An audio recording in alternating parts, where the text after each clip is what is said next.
ఇప్పుడు అమరావతి అనేది it will definitely be a growth engine to the state. Any state capital, ఇప్పుడు మహారాష్ట్రలో ముంబై కానివ్వండి, తమిళనాడులో చెన్నై కానివ్వండి, ఇవన్నీ కర్ణాటకకి Bengaluru, these are all growth engines. But that doesn't mean అభివృద్ధి మొత్తం ఒకే చోట కేంద్రీకృతం అవుతుంది అవ్వాలని మేము కోరుకోవట్లా. అన్ని ప్రాంతాలని అభివృద్ధి చేస్తూనే అమరావతి రాజధానిని కూడా అభివృద్ధి చేస్తాం.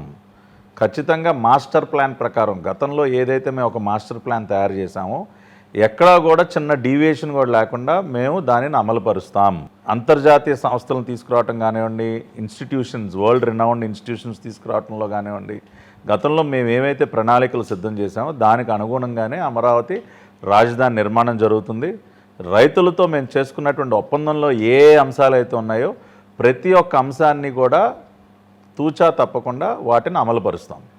సో అది ఇవాళ మేము ప్రాథమికంగా మేము చెప్పగలుగుతుంది. ఇంకా ఫ్యూచర్లో ఇంక ఏ రకంగా చేస్తాం అనేది చంద్రబాబు నాయుడు గారి విజన్ ఈజ్ ఆల్వేస్ డైనమిక్. ఆయన ఆలోచనలు ప్రతిరోజు మారుతూ ఉంటాయి. కొత్తగా ఇంకా ఇతర ప్రదేశాలు ఏమున్నాయి, ఇంకా కొత్తగా మనం ఏం చేయాలన్నది. ఇవాళ ఆయన పర్యటన కూడా వెళ్ళారు అమరావతి, నిన్న ఆయన జరిగింది. So it will be definitely A world class capital, the most futuristic capital. But at the same time మిగతా అన్ని ప్రాంతాల అభివృద్ధిని కూడా సమపాళ్ళలో ముందుకు తీసుకెళ్తాం. అది రాయలసీమ కానీ, ఉత్తరాంధ్ర కానీ. గతంలో కూడా మేము అదే చేసాం. ఇప్పుడు ఒక కియాన్ అనంతపురం దేనికి తీసుకెళ్ళాం, ఐటీ ఇండస్ట్రీ, ఫార్మానంతా మేము వైజాగ్లో ఎలా పెట్టాం. So Vizag will be the financial capital of the state. Okay. And Amaravati will be the state capital, administrative capital, kind of a growth engine. Visakha ఉక్కు సంగతి సార్. ఇప్పుడు విశాఖ ఉక్కు ఆంధ్రుల హక్కు అన్న ఒక నినాదంతో మనం సాధించుకున్నటువంటి పరిశ్రమ. దాన్ని ఎట్టి పరిస్థితుల్లో మనం రక్షించుకుంటాం. దానిలో నో క్వశ్చన్ ఆఫ్ కాంప్రమైజ్. నిన్ననే గౌరవ మంత్రి, ఉక్కు శాఖ మంత్రి కిషన్ రెడ్డి గారు, కేంద్ర మంత్రి గారు, ఆయన కూడా ఒఫిషియల్గా ఒక ప్రకటన చేశారు. విశాఖ ఉక్కుకి ఎటువంటి ప్రమాదం లేదు, ఆందోళన చెందాల్సిన అవసరం లేదు అని చెప్పి. సో ఆ విషయంలో మేము రాజీ పడేది లేదు. విశాఖ ఉక్కు అనేది యాజ్ ఇట్ ఈజ్గా అట్లాగే ఉంటుంది. అది ఏ ప్రైవేట్ సంస్థ చేతిలోకి కూడా వెళ్ళదు. జగన్మోహన్ రెడ్డి కోరుకున్న విధంగా దానికి ఉన్న భూములను అమ్మేద్దాం, పాస్కో వాడికి అమ్మేద్దాం, అయిపోయినాయి.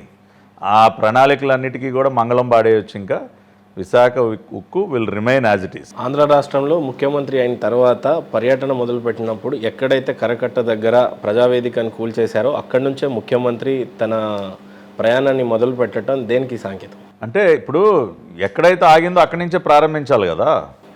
ఇప్పుడు ఎక్కడ వేసిన గొంగలు అక్కడే అన్నట్టు అభివృద్ధి ఆగిపోయింది.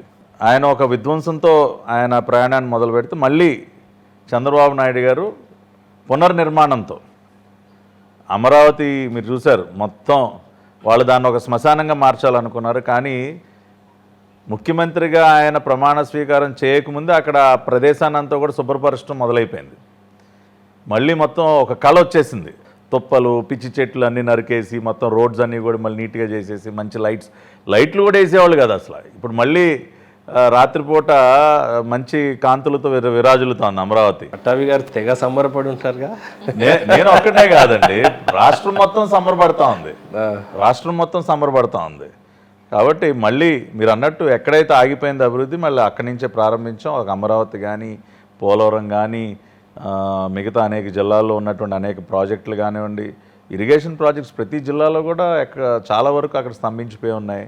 అంతా కూడా అవినీతిమయం చేసేసారు. కాబట్టి అవన్నీ కూడా మనం ట్రాక్లో పెట్టాలి. Sir, sorry to say you this, from last 10 years ఒక రాజధాని పర్మనెంట్గా ఆంధ్ర రాష్ట్రానికి లేకపోవడం అనేది కొంత బాధాకరమైన, మళ్ళీ ఇప్పుడు ఆ వర్క్స్ అన్ని స్టార్ట్ చేశారు. 10 years లాస్ట్ 5 years లోనే ఒక కన్ఫ్యూజన్ క్రియేట్ చేశారు. కానీ అమరావతి రాజధాని అని చెప్పి కేంద్రం చెప్పింది, గెజెట్లో పెట్టింది, అన్ని రకాలుగా కూడా ఎండార్స్ చేసింది. ఒక పక్క 12 లక్షల కోట్ల అప్పు ఉందని చెప్తున్నారు రాష్ట్రానికి, మరో పక్క రాజధానిని ఇప్పుడు మళ్ళీ కొత్తగా పునర్నిర్మిస్తూ ఉన్నారు. ఈ ఛాలెంజెస్ అన్ని దాటి టీడీపీ గవర్నమెంట్ ఏ రకంగా ముందుకు? అమరావతి రాజధాని నిర్మాణానికి సంబంధించి చంద్రబాబు నాయుడు గారు ఒక అద్భుతమైనటువంటి ప్రణాళిక సిద్ధం చేశారు గతంలోనే. ఏది రాష్ట్రం పైన భారం పడకుండా 33,000 ఎకరాల భూమిని రూపాయి ఖర్చు లేకుండా మనం సమీకరించగలిగామా? అదేవిధంగా అమరావతికి సంబంధించి దానిలో మనం పెట్టేటటువంటి ఖర్చుకు సంబంధించి కూడా ఒక విలువైనటువంటి ల్యాండ్ బ్యాంక్ ఏదైతే క్రియేట్ చేస్తామో దాని ద్వారా మనం బోల్డంత ఆదాయాన్ని ఆర్జించే అవకాశం ఉంది. వచ్చేటటువంటి ఆదాయం ద్వారానే రాజధానిని కూడా అభివృద్ధి పరచాలన్నది చంద్రబాబు నాయుడు గారి ప్రణాళిక. సో ఆ ప్రణాళికని మళ్ళీ మేము అమలు పరుస్తాం. ఒక పక్క ఉచిత హామీలు చాలా ఎక్కువగా చేసింది మీ ప్రభుత్వం, మరో పక్క 12 లక్షల కోట్ల అప్పు ఉంది. ఏ రకంగా సమపాలన చేస్తారు? చంద్రబాబు నాయుడు గారికి రాష్ట్ర ఆదాయాన్ని ఏ రకంగా పెంచాలో తెలుసు, రాష్ట్రానికి సంపద ఏ విధంగా సృష్టించాలో తెలుసు. జగన్ రెడ్డి లాగా మంగళవారం బొచ్చు పట్టుకుని అప్పడుకోవాల్సిన పరిస్థితి ఏమి ఉండదు.